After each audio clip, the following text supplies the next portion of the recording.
মানে কি করছেন? না, কী কারণে করছেন? ও ডেট নিয়ে লাগে গেছে। কি শুনছেন?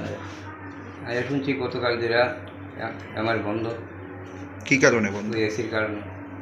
কতদিন যাবত বন্ধ আছে? কালকে গতকাল যে এতে কি সমস্যা হইতেছে আপনাদের? মানে সমস্যা মানে তো ডেট দিতে আছে, আর যারা ভর্তি আছে তারা বুঝে একটু সমস্যা দেওয়া দিব। আমার তো আর সমস্যা দেওয়া যেত না, আমি বলছি না।